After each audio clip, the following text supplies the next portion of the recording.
What's up, fight fans? This is Kurt DeVille with Counterpunch Boxing News, and I got some new news for you, man. First off, I just got through listening to an interview with Deontay Wilder, and of course he's saying something that we already know. The Tyson Fury negotiations looks like they're close. They're not. It's not signed yet, but it looks like it's close. And I've done a couple videos about this matter already. And I listened to, the comments. I care what the people have to say. And a lot of people come up with legitimate comments. This channel is not about I know everything and everybody else don't know what they're talking about. Anybody else don't know dick about boxing, and then that's untrue. Because everyone has an opinion. That's what it's for. You know what I'm saying? That's what the comments are for.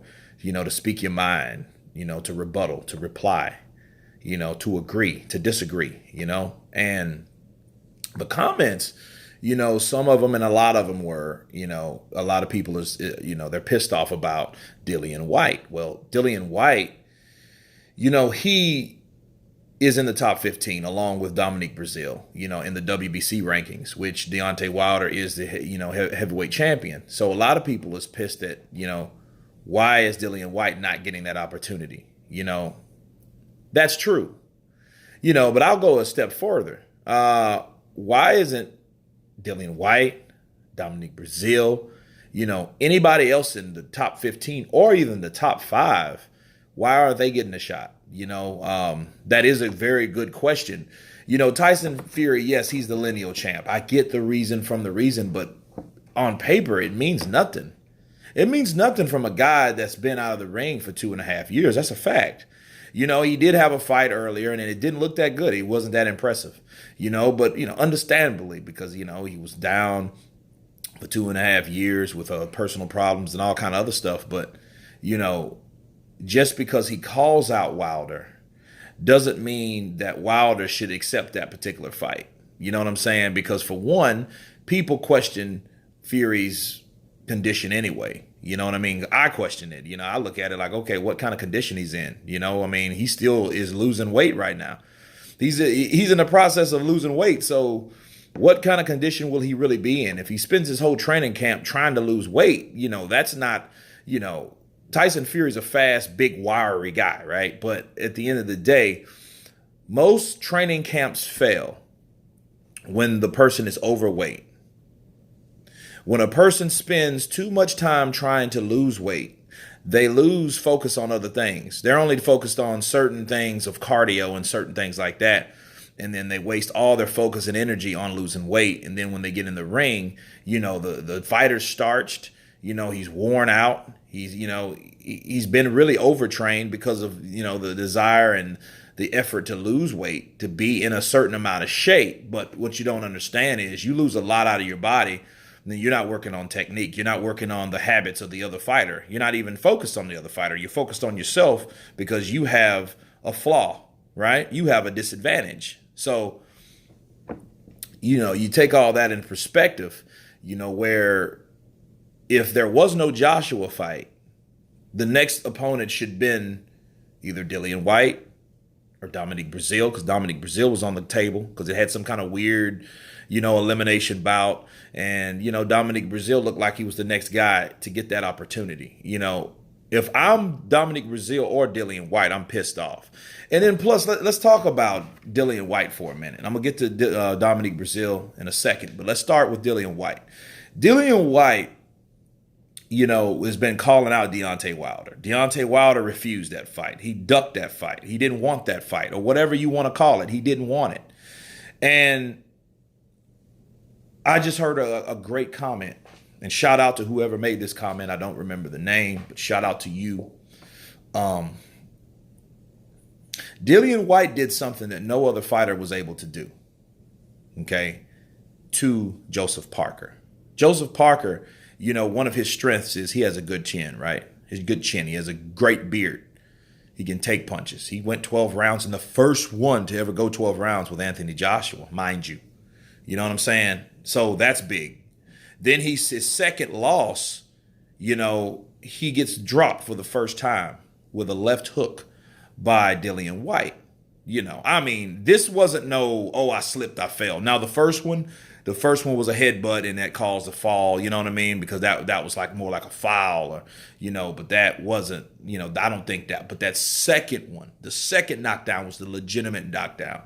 He threw a right and he did not see that left coming as a counterpunch, and bro, he took, I thought he was knocked out, honestly, because when he got hit, man, his whole back fell to the canvas.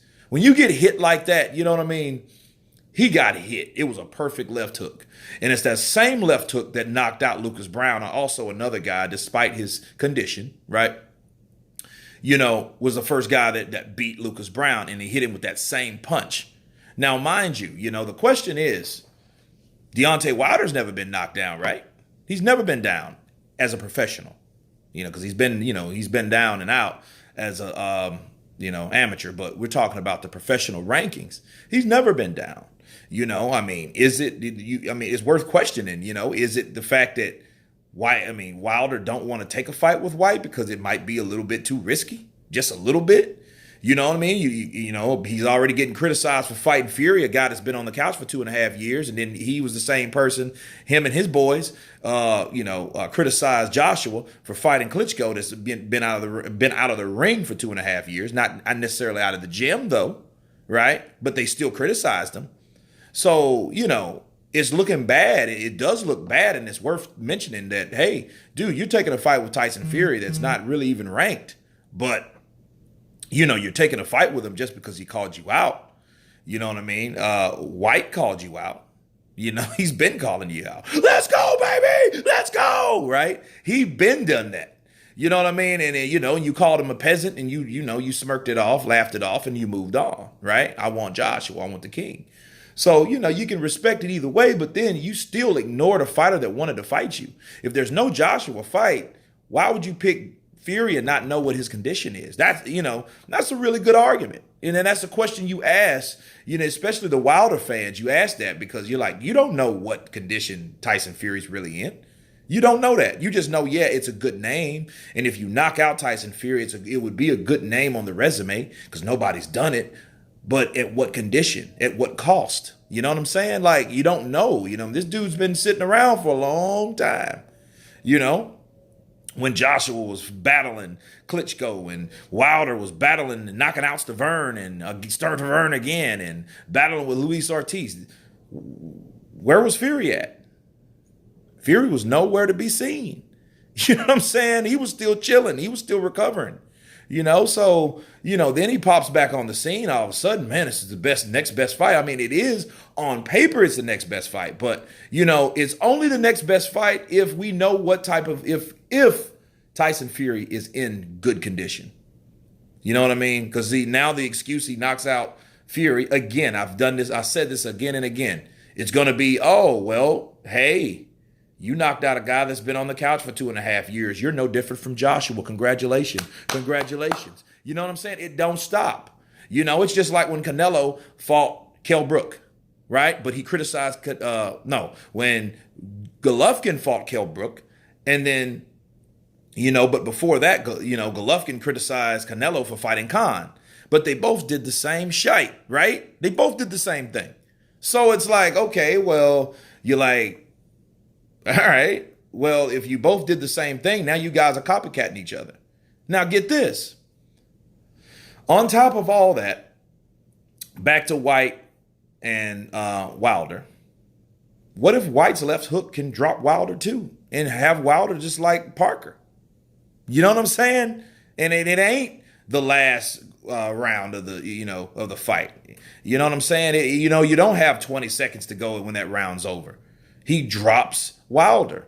It's questionable because you say, oh, well, that's BS because, White, he has a lot to learn and yada, yada, yada. Well, so does Deontay Wilder, but it doesn't stop him from knocking out people. And it didn't stop White from dropping Parker and almost knocking him out. You know what I'm saying? It didn't stop anything. It didn't stop that left hook from putting this guy to the canvas, the first person that ever done it. It didn't stop anything. So, it's questionable. It's a good question. And it's a good debate that Wilder might look at White like, nah, that may be the dude that upsets me. You know what I mean? Another Terry Norris and Keith Mullins. If people ask who Keith Mullins, look him up. He was a journeyman that knocked out Terry Norris before Terry Norris had a multi-million-dollar payday with Oscar De La Hoya. And this is back in the mid-90s. That shows you how long I've been watching boxing. Okay. So, yeah, Wilder did not probably want or possibly didn't want or feared this could possibly happen. So, it's worth mentioning. But, if Parker can go down, Wilder can go down. That's my point made. You know what I mean? Because that left hook, it's something in that left hook that's vicious. He's a dog. He's going to come fight you. Look what he did to Lucas Brown. Look what he did to Joseph Parker. You know what I mean? These are top-notch guys. Lucas Brown's never been beat. Parker only been beat once, and that's by Anthony Joshua. Anthony Joshua was the only one that beat him. Hey, he's pretty good for a peasant. I'm going to say that. He's pretty good for a peasant. So let's look at this. Onward, moving on. Deontay Wilder and Tyson Fury. The way the Wilder interview was, he mentioned that he was going to fight him again. Well, if you're going to fight Tyson Fury again, like, okay, you fight him in Vegas, right? And then whoever wins, then you go over and fight him in the UK. That's the only thing I could see. That I guess that would make sense. And to me, it looks like he's replacing the negotiations with Anthony Joshua. You know what I mean? And I think that comes from bitterness and taking it personally instead of just sticking to business. You know what I'm saying? I think, his dislike for Eddie Hearn, I think he would attempt to do that, especially if he wins. Now, mind you guys, if Tyson Fury upsets Wilder, okay, Wilder, it might backfire on him unless it's in the contract. If it's not in the contract and he fights him again and Tyson Fury does him, he'll do him the same way he did Klitschko.